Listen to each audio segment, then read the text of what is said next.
Hello and welcome to Amazing Thoughts and Stories. Clifford Leslie here once again. Today I'm going to be telling you how perfectionism almost ruined my life. First of all, let's start by defining perfectionism. What is perfectionism?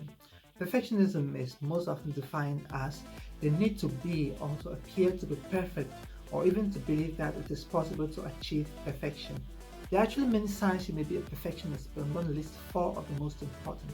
The very first sign is procrastination. Perfectionists typically postpone events because they want to wait for the conditions to become as favorable as possible before getting to performing the task that is assigned to them. They don't act until their gut tells them they are absolutely going to succeed. Next, we have fear and avoidance of errors. Perfectionists are so afraid of making errors that they never try anything new. Because of this, they are stuck with doing only traditional stuff. It is always the status quo for them. And thirdly, we have unhealthy competitiveness. Perfectionists are extremely competitive, and here we're talking about unhealthy competition. But there exists a paradox here in that their reluctance to innovate and adapt to change for fear of making errors leaves them totally frustrated in the face of competition, leading them to quit most of the time. Number 4. Regret.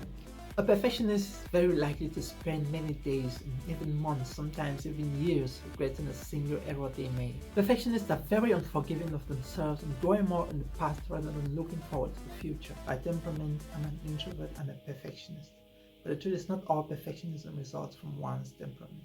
Many people are perfectionists, but they don't even realize that. If you exhibit any of the characteristics I just mentioned above, then you are a perfectionist, at least in that aspect. But in my case, this is how perfectionism almost ruined my life.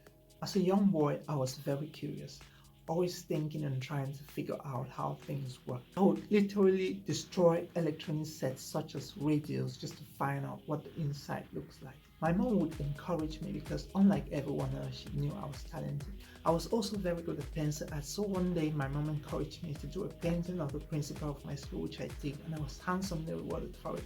But one day I came across this guy who did pencil art far better than me, and from that day I quit doing pencil art because I didn't want to have to compete with him. Till today I haven't tried doing pencil art anymore, and even if I pick up a sheet of paper and a pencil, I wouldn't even know where to start. I hated making errors because each time I made a single error, it would haunt me for days. One day we were writing a test and I made an error. That error haunted me so much that I failed the rest of my papers, which led me to fail the entire sequence. This constantly affected me in my academics until one day I learned the lesson.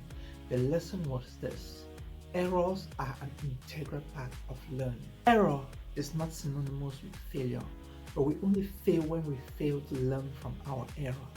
Talking about failure, you never ever fail until you quit. Till today, I haven't fully gotten rid of my perfectionism, but I try very hard by the grace of God not to capitalize on my errors, but to put the past behind me and focus on the great future God has prepared for me. Don't get me wrong, I'm not saying you shouldn't put in due diligence to perform a given task correctly with minimal error, but know that you must always expect errors, especially if you're taking on a new venture. Elon Musk, the CEO of Tesla and the richest man in the world, says, "If you're not making a lot of errors, then you're probably not innovating enough." Mark Zuckerberg, the founder and CEO of Facebook, says, "Expect to make a lot of errors, especially if you're trying out something new." Jeff Bezos, the founder of Amazon and the third richest person in the world, says, "The things you will regret when you turn 80 years old are not the things you did and made an error, but the things you failed to do." This means at 80 you won't look at yourself and say, "How I wish I never did or said this thing that led me to make such a terrible blunder that got me laughed at." No, those are not the things you're going to be thinking about. You probably would have forgotten all that. The things you're going to be saying are, "Oh, how I wish I implemented that wonderful business project. How I wish I finished my school. Or how I wish I continued that project. Or how I wish I got married in my 20s. You see, you have the chance right now to choose how satisfied you're going to be when you're old, and you can't possibly achieve that by being a perfectionist. So stop procrastinating and start from somewhere. The journey of 1,000 miles begins with a single step. So thank you very much for watching this very amazing episode of Amazing Thoughts and Stories. It's been your boy Clifford Leslie. Thank you so much for watching. Please, I would like to invite you to share the video, like it, and if you haven't subscribed to my channel yet, I invite you to subscribe and turn on the notification bell so that each time I post a video, you'll be notified. Thank you very much for watching. See you next time. Bye bye.